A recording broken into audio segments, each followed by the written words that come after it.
Headlines नंतर खास रिपोर्टमध्ये आपल्या सगळ्यांचं स्वागत। महायुतीमध्ये नंबर नेता कोण? मुख्यमंत्री देवेंद्र फडणवीस की उपमुख्यमंत्री एकनाथ शिंदे या एका प्रश्नावरून भाजप आणि शिंदे गटामध्ये झुंपलेली आहे। भाजप प्रदेशाध्यक्ष रवींद्र चव्हाण यांनी नंबर 1 हा नंबर 1च असतो, नंबर 2 ला काहीच किंमत नसते असं म्हणत शिंदेंना डिवचलेला आहे। रवींद्र चव्हाण एकनाथ शिंदेंच्या विरोधामध्ये इतकी टोकाची भूमिका का घेतात आणि देवेंद्र फडणवीसांचा रवींद्र चव्हाण यांना पाठिंबा आहे का, पाहूयात। आणि मी फार प्रयत्न केला की नंबर 1 होण्याचा, परंतु मी काही नंबर 1 होऊ शकलो नाही। मी नंबर 2च आहे।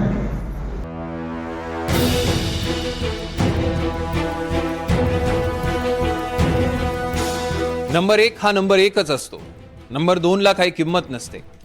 रवींद्र चव्हाणांचा रोख नेमका कुणाकडे? रवींद्र चव्हाणांच्या वादग्रस्त वक्तव्यांचा धडाका सुरूच आहे। यापूर्वी त्यांनी 2 डिसेंबर पर्यंतच महायुती टिकवायची आहे असं सूचक विधान केलं। आता 2 नंबरला काहीच किंमत नसते हे दाखवून त्यांनी शिंदे गटाला पुन्हा डिवचलाय। आघाडीमध्ये बरेच वर्ष बरेच मोठमोठी पदं घुसवली, परंतु ही पदं घुसवली आणि मी फार प्रयत्न केला की नंबर 1 होण्याचा, परंतु मी काही नंबर 1 होऊ शकलो नाही। मी नंबर 2च आहे असं त्यांनी ते म्हटलं। हे भाषण जरा पूर्ण बघण्यासारखं आहे, ऐकण्यासारखं आहे। सांगलीत विटा नगर परिषदेच्या प्रचार सभेत रवींद्र चव्हाणांचं भाषण गाजलं।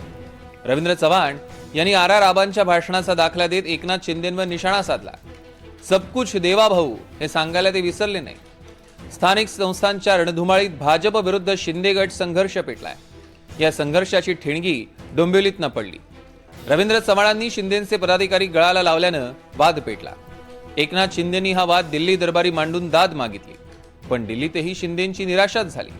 उलट शिंदेंनाच आपले पदाधिकारी आणि नेते सांभाळायचा सल्ला देण्यात आला। त्यामुळे राज्यात भाजप नेत्यांना बळ मिळालंय आणि आता थेट एकनाथ शिंदेंना टार्गेट करताना मागे पुढे पाहिलं जात नाही।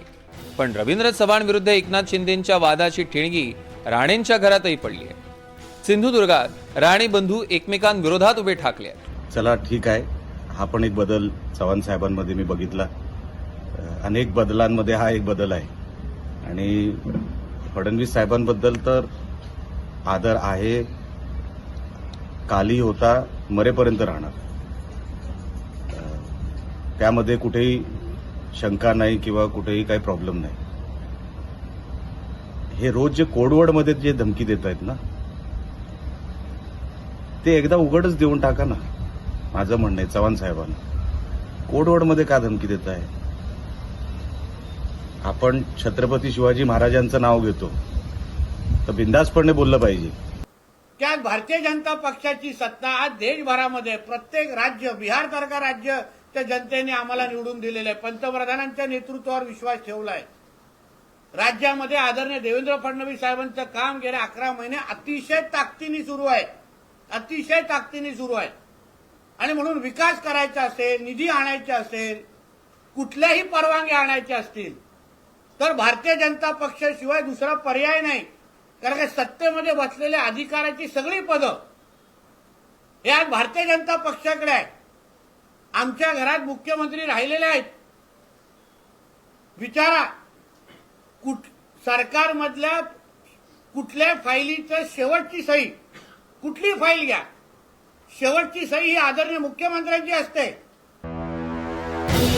कोकणासह राज्यातील अनेक भागात शिंदे सेनेच्या नेत्यांनी भाजपवर पैसे वाटपाचे गंभीर आरोप केले। शिवाय शिंदे सेनेचे अनेक पदाधिकारी, नगराध्यक्षपदाचे उमेदवार भाजपमध्ये गेल्यानं शिंदे सेना आक्रमक झाली।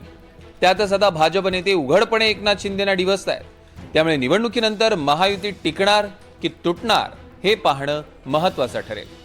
Bureau report, NDTV Marathi.